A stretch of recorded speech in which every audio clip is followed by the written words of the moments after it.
సమస్త మహిమ దేవునికే కలుగునుగాక. ఈ పురుషుల కూడిక యొక్క ముఖ్య ఉద్దేశం కేవలం కుటుంబాలు కట్టబడాలని. ఆమోసు 6:11 ఒక మాట ఉంటుంది చూడండి. ఆమోసు 6:11 త్వరగా. ఆమోసు 6:11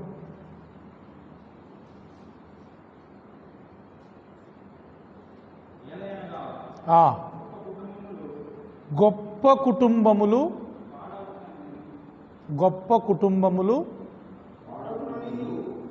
మంచి చదవాలి ఎవరైనా. పాడగుననియు చిన్న కుటుంబములు చీలిపోవుననియు. ఇప్పుడున్న పరిస్థితి అదే. గొప్ప కుటుంబాల చిన్న కుటుంబాల కాదు. గొప్ప కుటుంబాలు పాడైపోతున్నాయి, చిన్న కుటుంబాలు చీలిపోతున్నాయి. డబ్బులున్నోళ్ళ కుటుంబాలే బాగుంటున్నాయా? వాళ్ళకి బాగా డబ్బులు ఉన్నాయి కదా, బాగుంటున్నారా వాళ్ళు? వాళ్ళ కుటుంబాల్లో సమస్యలు లేవా? లేకపోతే ఎక్కువ మంది కుటుంబంలో ఉన్నారనుకోండి, ఆ కుటుంబం బాగుంటుందా? ఆ కుటుంబంలో సమస్యలు లేవా? ఉన్నాయా లేవా? మరి అట్లని చిన్న కుటుంబాలు అవన్నీ బాగున్నాయా అంటే చిన్న కుటుంబాల్లో కూడా సమస్యలు ఉన్నాయి, చిన్న కుటుంబాల్లో కూడా ఇబ్బందులు ఉన్నాయి. టోటల్గా ప్రభు చెప్పినట్లుగా ఈ అంత్య దినాల్లో ఏం జరుగుతుందంటే, ఇన్ ఎవ్రీ ఫ్యామిలీ, ప్రతి కుటుంబములో చాలా రకాలైన ఇబ్బందులు ఉన్నాయి. పాడైపోవటానికి చిన్న పెద్ద అని లేదు, అవునా కాదా? జ్ఞానం ఉన్నోళ్ళు పాడు చేసుకుంటున్నారు, జ్ఞానం లేనోళ్ళు పాడు చేసుకుంటున్నారు. ఇప్పుడు తాగే వాళ్ళను చూడండి, ఏం చదువురాని మూర్ఖులు తాగుతున్నారు. బాగా చదువుకున్న ఎంబీబీఎస్లు ఇంజనీర్లు కూడా, ఇంకా పెద్ద పెద్దోళ్ళు కూడా తాగుతున్నారు. మరి వీడికంటే జ్ఞానం లేదు కాడు తాగుతున్నాడు. మరి ఆయనకేమైంది? జ్ఞానం బాగుంది కదా అంటే ఆయనకి జ్ఞానం ఎక్కువై తాగుతున్నాడు. ఈయనకేం లేక తాగుతుంటే ఆయనకి ఎక్కువై తాగుతున్నాడు, అవునా కదా? సో చిన్న పెద్ద అని లేదు. కుటుంబాలన్నీ కూడా నేడు ముఖ్యంగా ఈ అంత్య దినాల్లో బాగా పాడైపోతున్నాయి, బాగా చీలిపోతున్నాయి. సరైన సంబంధాలు కుటుంబాల్లో మనం చూడలేకపోతున్నాం. కారణం మనస్తత్వాలు, స్వభావాలు, ఆలోచన విధానం, దేవుని వాక్యం పట్ల అవగాహన లేకపోవడం, దేవుని యందు భయభక్తులు కలిగి లేకపోవడం. బ్రదర్ ఏం చెప్పారు? సౌలు కుటుంబం గురించి చెప్పారు, దావీదు కుటుంబం గురించి చెప్పారు. ఒక మాట చూడండి, 2వ సమూయేలు గ్రంథం 3వ అధ్యాయంలో 1వ వచనంలో ఏముంది? 2 సమూయేలు 3:1. సౌలు కుటుంబీకులకును దావీదు కుటుంబీకులకును బహుకాలము యుద్ధము జరగగా దావీదు అంతకంతకు ప్రబలెను, సౌలు కుటుంబము అంతకంతకు నీరసిల్లెను. 2 కుటుంబాలకు యుద్ధం జరుగుతుంది. దావీదు కుటుంబం, సౌలు కుటుంబం. ఒక ఆయనేమో నీరసిల్లిపోయాడు, ఒక కుటుంబం. ఇంకొక కుటుంబం ప్రబలింది. ఎలా ఉన్నాయి మన కుటుంబాలు? రాను రాను నీరసిల్లిపోతున్నాయా లేకపోతే ప్రబలుతున్నాయా? How is our family? బాధాకరమైన విషయం ఏంటి తెలుసా? ఎప్పుడు మనం ఇతరుల ఫ్యామిలీ ఎట్లుందో ఎస్టిమేషన్ వేస్తాం, వాళ్ళకి మార్కులు వేస్తాం, వాళ్ళని కనిపెడతా ఉంటాం, వాళ్ళ గురించి మాట్లాడుతూ ఉంటాం. మన కుటుంబం గురించి మనం పట్టించుకోం. ప్రతి ఒక్కరితో ఇదే ప్రాబ్లం. ఎవరి కుటుంబాన్ని వాళ్ళు చక్కగా చూసుకుంటే ఏ ప్రాబ్లం ఉండదు. సమస్య ఎక్కడ తెలుసా? నా కుటుంబంలో నువ్వు తలదూర్చినప్పుడు, నీ కుటుంబంలో నేను తలదూర్చినప్పుడు ప్రాబ్లం. అందుకే కుటుంబాల గొడవల విషయంలో జోక్యం చేసుకోవద్దంటారు. సరే వాళ్ళు కొట్టుకొని బాగానే ఉంటారా, మధ్యలో మనం వెళ్ళకూడదు అంటారు. వాస్తవం అది. ఇవాళ కొట్టుకున్న భార్యాభర్తలు రేపు పొద్దున్న బాగానే ఉంటారు, మధ్యలో పోయి మనం ఏమన్నా పెత్తనం చేసినాం అనుకో వాళ్ళిద్దరికీ మనం శత్రువులం అవుతాం. కానీ మనం ఆగంగా, మనకు ఆగే మనసు ఉండదు. మన కుటుంబం పాడైపోతున్నా, మన కుటుంబం పతనమైపోతున్నా, మన కుటుంబం నిరసలిపోతున్నా మన కుటుంబాన్ని గూర్చిన శ్రద్ధ ఉండదు, కానీ ఇతరుల కుటుంబాన్ని గూర్చిన శ్రద్ధ ఎక్కువ ఉంటుంది. అది చాలా చాలా చెడ్డ అలవాటు. అది మన ఫ్యామిలీని మనం కరెక్ట్గా చూసుకుంటే మనం వేరే కుటుంబానికి బోధించాల్సిన అవసరం లేదు. మన కుటుంబాన్ని చూసి ఆటోమేటిక్గా వాళ్ళు నేర్చుకుంటారు.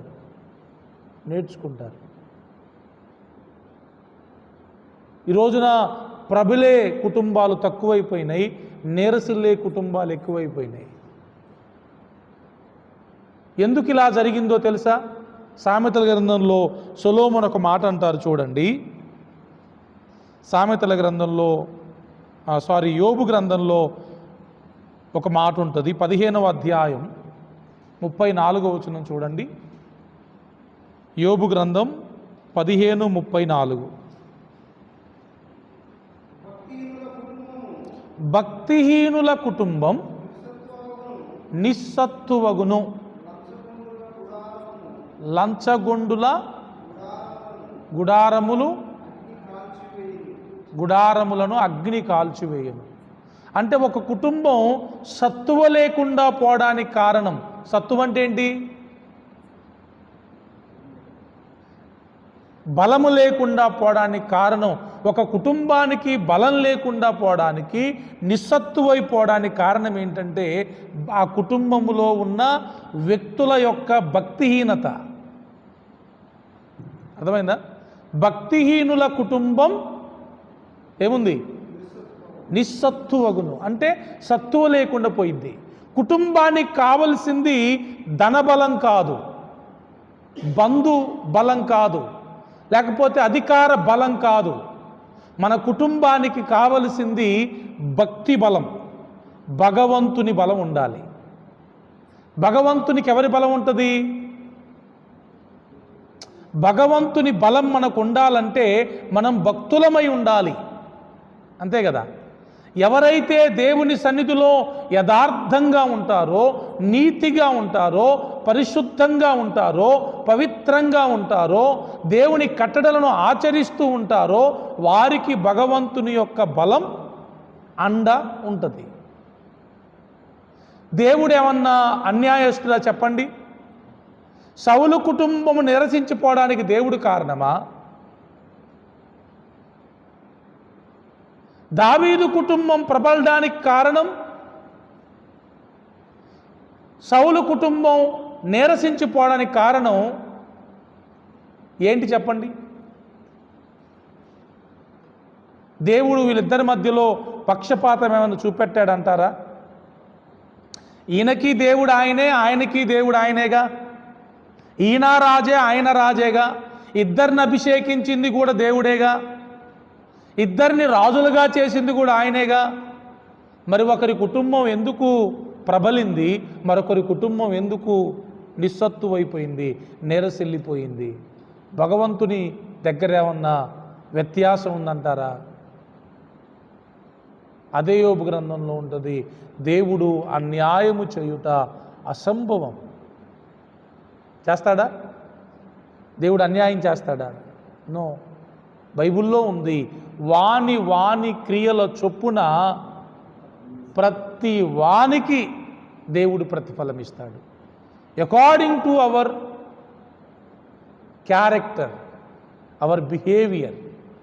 మన ప్రవర్తనను బట్టే మన కుటుంబం ప్రబలడం కానీ, మన కుటుంబం నీరసించిపోవడం కానీ జరుగుతుంది. అంతే. చాలామంది చేసే తప్పు చెప్తా వినండి. కుటుంబంలో ఏమన్నా గొడవలైనప్పుడు, ప్రాబ్లమ్స్ వచ్చినప్పుడు, ఏదన్నా ఇబ్బంది అయినప్పుడు ఎవరి మీదో ఒకరి మీదో నెట్టేస్తారు. నీ వల్లనే ఇట్లయింది. భార్య ఏమో భర్త మీద నెడుతుంది, భర్త ఏమో భార్య మీద నెట్టేస్తాడు. ఆదాము అవ్వలు చేసింది అదే కదా. ఎందుకు ఇట్లా చేశారంటే అవ్వ కథ చెప్పింది, ఆదాము కథ చెప్పాడు. సారీ అంటే అయిపోయేది అంతా. పొరపాటు నాదేనయ్యా అని ఎవరైనా ఒప్పుకుంటే అయిపోయేది. అవ్వ ఒప్పుకోలేదు, ఆదాము ఒప్పుకోలేదు. అందుకే కదా ప్రాబ్లం అంత ఇంత దాకా వచ్చింది. అదే జీన్సు మన వాళ్ళ పిల్లలమేగా, బయట వేరే కొత్తగా ఎక్కడి నుంచి వచ్చినావు. అందుకే కుటుంబంలో సమస్యలు ఎక్కువైపోవడానికి కారణం ఏంటంటే ఒప్పుకోరు. ఇది నా వల్లే జరిగింది, ఇట్స్ మై మిస్టేక్ అనే మనసు ఎవరికైతే వస్తుందో, ఏ భర్తకైతే ఏ భార్యకైతే వస్తుందో వాళ్ళ కుటుంబాలు బాగుంటాయి. ఒకవేళ తప్పు మనది కాకపోయినా మన మీద మనం వేసుకోవాలి. దానియేలు గ్రంథంలో దానియేలు చేసిన ప్రార్థన చూసారా? అయ్యా, నేను నా పితరులు చేసిన పాపమును క్షమించు. నా పితరులు చేసిన పాపం అనలేదు, తనను కూడా కలుపుకున్నాడు. ఒప్పుకునే మనసు ఎక్కడుంటే అక్కడ దేవుని దీవెనలు చాలా మెండుగుంటాయి సార్. కప్పుకున్నారనుకోండి, ఇంకా అసలు ఉండదు, ఇంకా అక్కడ దీవెన ఉండదు, అయిపోయింది. సౌలును అడిగాడు, ఏంటి ఈ రంకెలేంటి, అరుపులేంటి, ఏమయ్యా నీకు నేను చెప్పింది ఏంటి, నువ్వు చేసింది ఏంటంటే కవర్ చేసుకోవడానికి ప్రయత్నం చేశాడు. నీ కోసమే, నీ దేవుని కోసమే అని. అదే ప్రవక్త అంటే ఈయన దగ్గరికేమో సమూయేలు వచ్చాడు, ఆయన దగ్గరికేమో నాతాను పోయాడు దావీదు దగ్గరికి. ఏంటయ్యా దావీదు, ఏంటి పరిస్థితి అంటే, సారీ అయ్యా అని ప్రభు పాదాలు పట్టుకున్నాడు. సింపుల్. ఇంకా గట్టిగా మాట్లాడితే సౌలు సమూయేలు కాలర్ పట్టుకున్నాడు. చదివారా మీరు? ఆయన వెళ్ళిపోతా ఉంటే దుప్పట్లు లాగుతాడు, చినిగిపోయింది. కానీ దావీదు అట్లా చెయ్యాల. నాతాను ఆ వ్యక్తి నువ్వే అనగానే మోకాళ్ళ మీదకి వచ్చాడు. అందుకే ఆయన కుటుంబం అలా దీవించబడింది, ఆశీర్వదించబడింది. ఈ రాత్రి దేవుని బిడ్డలమైన మనం, అంటే కుటుంబ యజమానులముగా, 1 కొరింథీ 11:3 ఉంటుంది, పురుషులకి శిరస్సు క్రీస్తు అంట, స్త్రీకి శిరస్సు పురుషుడంట. ఆర్డర్ ఇది. అంటే ఇప్పుడు మన భార్యకి మనం శిరస్సు, అవునా కాదా? హెడ్ ఆఫ్ ద ఫ్యామిలీ మనమే, మన కుటుంబానికి. మన కుటుంబంలో ఏది జరిగినా దానికి బాధ్యులం మనమే. మంచి జరిగినా బాధ్యత మనదే, చెడు జరిగినా బాధ్యత మనదే. కాబట్టి ప్రభు సన్నిధిలో మనం ఒప్పుకోవడం నేర్చుకోవాలి. ఒకవేళ ఇప్పుడు మన కుటుంబం చిన్నాభిన్నంగా ఉందా, వెంటనే మోకాళ్ళ మీదకి వచ్చి ఇది నా తప్పే ప్రభు అని అడగండి, కనికరిస్తాడు దేవుడు. ఒప్పుకొని విడిచిపెట్టువాడు దేవుని కనికరమును పొందుతాడు. అవును, నా పొరపాటేనయ్యా, నా వల్లనే ఇలా జరిగింది, నేను బాధ్యతారాహిత్యముగా ఉన్నాను కనుకనే ఈరోజు నా కుటుంబం ఇంత నిస్సత్తువగా నీరసించిపోతుంది ప్రభు అని ప్రభు దగ్గర అడగాలి. నిజమేనండి, మనం గుండె మీద చేసుకొని చెప్పగలగాలి.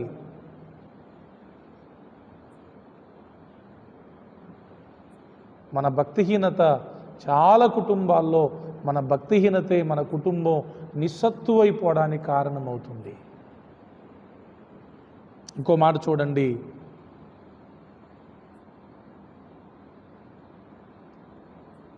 ఆదికాండములో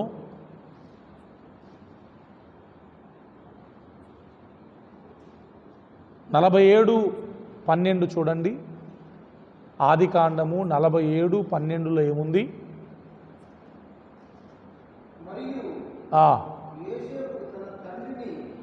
యోసేపు తన తండ్రిని, తన సహోదరులను, తన తండ్రి కుటుంబపు వారందరినీ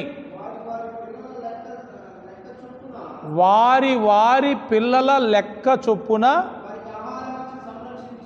వారికి ఆహారం ఇచ్చి, ఎవరు? లీస్ట్ వాడు, కనిష్ఠుడు, ఏం చేశాడు? తండ్రిని, తన తండ్రి కుటుంబీకులందరినీ వారి వారి పిల్లల లెక్క చొప్పున వారిని పోషించాడంట. యోసేపు పోషించాడు వారి కుటుంబాలను. చివరికి తండ్రిని కూడా ఆయనే పోషించాడు. సహోదరులు ఉన్నారా యోసేపుకి? ఉన్నారా లేదా? పెద్దోళ్ళా చిన్నోళ్ళా? బెన్యామీను తప్ప మిగతా వాళ్ళందరూ పెద్దోళ్ళే. జనరల్గా ఎవరెవరిని పోషించాలి? అన్నలు తమ్ముడిని కుటుంబాన్ని పోషించాలి. కానీ ఇక్కడేం జరిగింది? తమ్ముడే అన్నల కుటుంబాలను, అన్నలే కాదు తండ్రిని కూడా పోషించాడు, సంరక్షించాడంట. వారి వారి కుటుంబములను లెక్క చొప్పున సంరక్షించాడు. గొప్ప విషయం. కారణం ఏంటి తెలుసా? యాకోబు సంతానం అంతటిలో ది బెస్ట్ ఎవరంటే యోసేపే. అంతేనా కాదా? మిగతా వాళ్ళందరూ కూడా యోసేపు లాంటి వారు కాదు. క్యారెక్టర్ విషయంలో మొదటి నుంచే రాయబడింది. వాళ్ళందరూ తప్పులు చేసేటోళ్ళు. ఈయన తప్పు చేయకుండా ఉండి వారి సహోదరుల తప్పులను తన తండ్రికి చెప్పేవాడు. గుర్తుపెట్టుకోండి, తప్పు చేసేవాడు ఎప్పుడూ కూడా తల దించుకొనే ఉండాల, తల ఎత్తుకొని ఉండడానికి ఉండదు. సమాజంలోనైనా కుటుంబంలోనైనా నువ్వు తప్పు చేసే వ్యక్తివైతే తలెత్తుకునే ధైర్యం నీకుండదు. నువ్వు ఒకరి కింద ఉంటావు, ఒకరి కింద లోబడతావు, ఒకరి కింద తల దించుకొనే ఉంటావు. యోసేపు నీతిమంతుడు గనుక, పరిశుద్ధుడు గనుక, తప్పు చెయ్యనివాడు గనుక తల ఎత్తుకొని ఉన్నాడు. తల ఎత్తాడు దేవుడు. కయ్యూను విషయంలో కూడా ఏమంటాడు? కయ్యూను, నువ్వు సత్క్రియ చేసిన ఎడల తలనెత్తుకొనవా? నువ్వు సత్క్రియ చేయలేదు కాబట్టి పాపం నీ వాకిట పొంచి ఉన్నది. ఎస్, మన జీవితంలో గుర్తుపెట్టుకోవాలి, మనం కొంతమందిని పోషించాలి, సంరక్షించాలి, కొంతమందికి ఆశీర్వాదకరంగా ఉండాలి, కొన్ని కుటుంబాలను పోషించాలి అంటే మనం యోసేపులాగా భక్తిపరులమై ఉండాలి. భక్తిహీనుల కుటుంబాలు నిస్సత్తు అయిపోతాయి, భక్తుల కుటుంబాలు బలపరచబడతాయి. వాళ్ళు బలపరచబడ్డమే కాదు, అనేక కుటుంబాలను వాళ్ళు బలపరుస్తారు. అది అక్కడ సూత్రం. యోసేపుకి అంత బలం ఎక్కడి నుంచి వచ్చిందంటారు చెప్పండి? అసలు జనరల్గా తనకు కూడా ఏం లేదు. ఆయన కూడా బానిసగా, దాసునిగా ఐగుప్తుకి అమ్మబడ్డాడు. బానిసగా, దాసునిగా ఐగుప్తు దేశానికి అమ్మబడిన యోసేపు ప్రపంచాన్ని కరువు కాలంలో పోషించాడు. Not only their family, not only his family, తన కుటుంబమే కాదండి పోషింపబడింది, ప్రపంచాన్ని పోషించాడు యోసేపు. యోసేపే గనక లేకపోతే ప్రపంచం ఆకలికి అలమటించిపోయి ఉండేది. అందుకే యోసేపు అంటాడు, దేవుడు నన్ను ముందుగా మీ క్షేమం కోసమే ఇక్కడికి పంపించారు, మీరు పంపించారని ఏం బాధపడకండి, దేవుడే నన్ను పంపించాడు అంటాడు. ఏం మనసండి అది! తనను చంపాలని చూసిన తన సహోదరుల కుటుంబాలను కూడా మనస్ఫూర్తిగా క్షమించి పోషించిన వ్యక్తిత్వం కలిగిన వాడు యోసేపు. అందుకే గొప్పవాడయ్యాడు. తన సహోదరులేం అంతకంతకేమయ్యారు? ఇట్లనే యోసేపు, సౌలు కుటుంబం ఎలా నీరసించిపోయిందో యోసేపు సహోదరుల కుటుంబాలు కూడా అంతకంతకు నీరసించిపోయినాయి. కానీ యోసేపు కుటుంబం అంతకంతకు అభివృద్ధి చెందింది. అందుకే యోసేపు అనే మాటకు అర్థం ఏంటి? ఫలించడి కొమ్మ. పేరుకు న్యాయం చేశాడు. నిజమండి, పేరుకు న్యాయం చేశాడు. ఆయన ఫలించడమే కాకుండా ఆ ఫలింపు అనేకులకు దీవెనకరంగా మారింది. దేవునికి మహిమ కలుగునుగాక. ఇంకొక పావుగంట ఉంది, ఒప్పుకుందా మీకు? ఎస్తేరు గ్రంథంలో మొర్దకై హామాను. స్టోరీ అంతా వెళ్ళదే. స్టార్టింగ్లో ఒక అధ్యాయంలో మాత్రమే వస్తీ ఎస్తేరుకి పోటీ, అది అయిపోయింది ఒకటో అధ్యాయంలో. ఇక రెండో అధ్యాయం దగ్గర నుంచి ఆమె రానైన తర్వాత చివరి అధ్యాయం వరకు స్టోరీ అంతా ఎవరిది? మెయిన్ క్యారెక్టర్స్ అంతా వీళ్ళయే.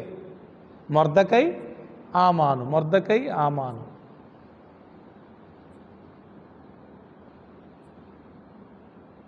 ఎవరు గెలిచారు?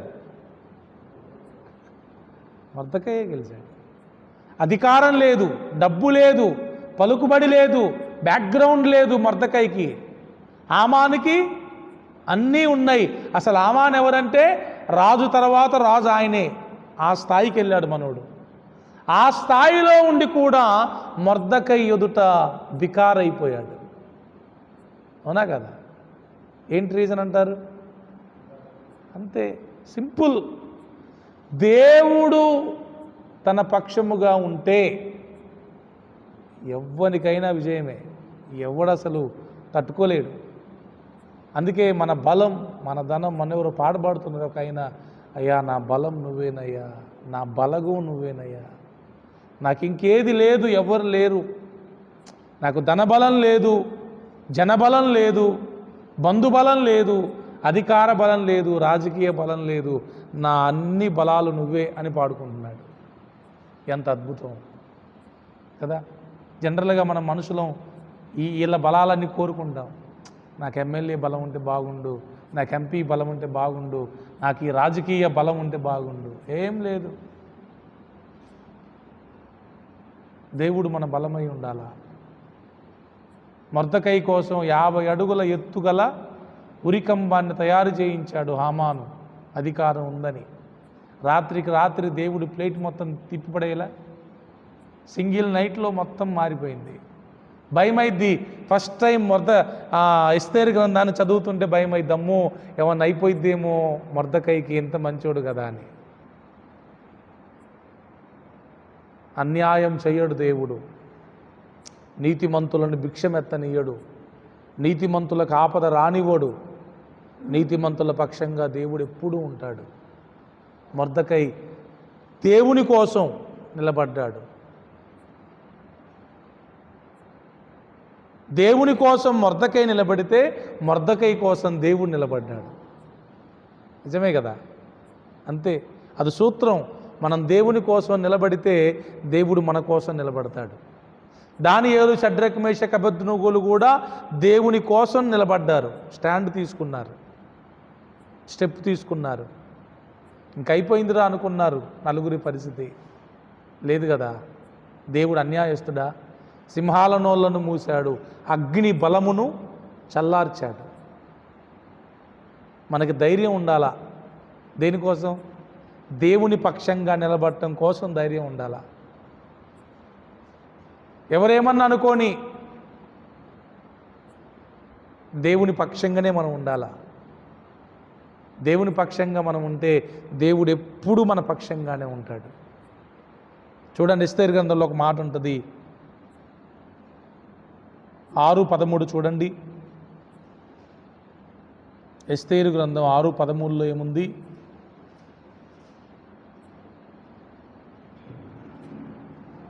పదమూడు,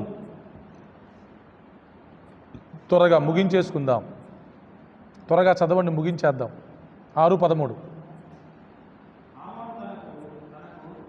హామాను తనకు సంభవించినదంతయు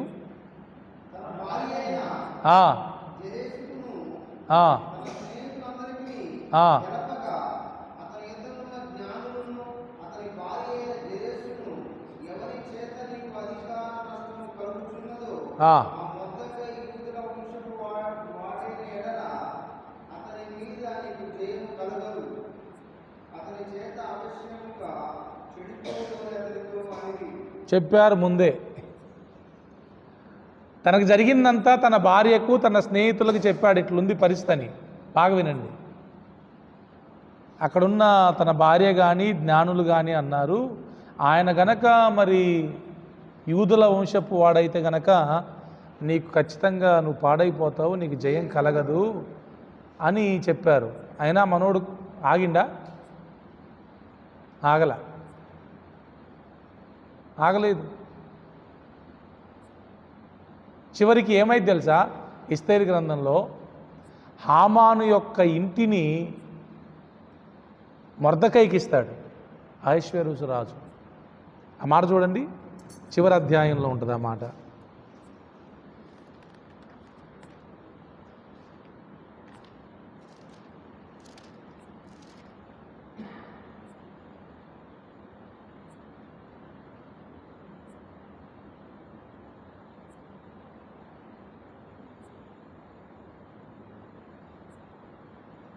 చివరి అధ్యాయం కదా,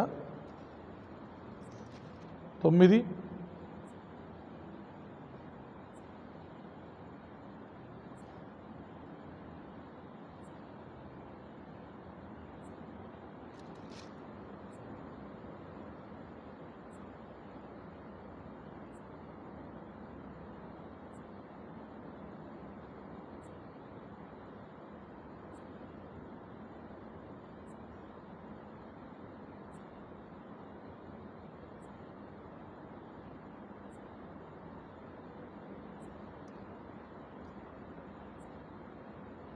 సరే, ఆ మాట ఉంటుంది ఏంటంటే, హామాను యొక్క ఇంటిని అహష్వేరోషు రాజు మొర్దెకై వశం చేసేస్తాడు. చివరిగా లాస్ట్ మాట చూసి ముగించేసుకుందాం. మొదటి దినవృత్తాంతములు 13:14. మన కుటుంబం దీవించబడాలి అంటే అక్కడ ఒక సీక్రెట్ ఉంది చూడండి. మొదటి దినవృత్తాంతములు 13:14. దేవుని మందసం ఓబేదేదోము ఇంటిలో అతని కుటుంబము నొద్ద 3 నెలలు ఉండగా ఓబేదేదోము ఇంటి వారిని అతని సొత్తంతటిని ఓబేదేదోము ఇంటి వారిని అతని సొత్తంతటిని దేవుడు ఆశీర్వదించాడంట. దేనికి? రీజన్ ఏంటి? దేవుని యొక్క మందసం 3 నెలలు ఓబేదేదోము ఇంటి యొద్ద కుటుంబమునొద్ద అని ఉంటుంది. ఉందా మాట? ఓబేదేదోము కుటుంబమునొద్ద 3 నెలలు ఉందంట. ఇంతకు మందసం అంటే ఏంటి? దేవుడే, దేవుని సన్నిధే, దేవుని ఆజ్ఞలు ఉంటాయి. దాంట్లో చిగురించిన అహరోను కర్ర ఉంటుంది, మన్నా పాత్ర ఉంటుంది కదా. సీక్రెట్ ఒకటేనండి, ఎవరి కుటుంబము యొద్ద దేవుడు, దేవుని సన్నిధి, దేవుని ఆజ్ఞలు ఉంటాయో, దేవుని జీవాహారం ఉంటుందో ఆ కుటుంబాన్ని దేవుడు దీవిస్తాడు. మన కుటుంబములో దేవుని సన్నిధి ఉందా? మన కుటుంబంలో దేవుని వాక్యం ఉందా? మన కుటుంబంలో దేవుని కట్టడలు, దేవుని పద్ధతులు ఉన్నాయా? చెక్ చేసుకోవాలి అప్పుడప్పుడు. మన కుటుంబంలో దేవుని సన్నిధి లేకపోతే, దేవుని కట్టడలు లేకపోతే, దేవుని యొక్క ఆజ్ఞలు లేకపోతే మన కుటుంబం ఎలా దీవించబడుతుంది, ఎలా ఆశీర్వదింపబడుతుంది? 3 నెలలు ఎక్కువ లేదు. ఓబేదేదోము కుటుంబమునొద్ద దేవుని మందసం 3 నెలలు మాత్రమే ఉంది. ఎంత దీవించబడిందంటే ఓబేదేదోము కుటుంబం, దావీదుకు తెలిసిందంట ఓబేదేదోము కుటుంబాన్ని దేవుడు బహుగా దీవించాడనే సమాచారం దావీదుకు తెలిస్తే, వామ్మో లాభం లేదు, నేనుగా ఆ మందసాన్ని మా ఇంటికి తీసుకుపోవాలని అప్పుడు మళ్ళీ కంకణం కట్టుకున్నాడు. మీకు విషయం తెలుసా? దేవుడు మనల్ని దీవిస్తే ప్రపంచానికి తెలిసిపోయింది. అది దేవుడు దీవిస్తే. మనము దీవించబడాలని చూడకూడదు.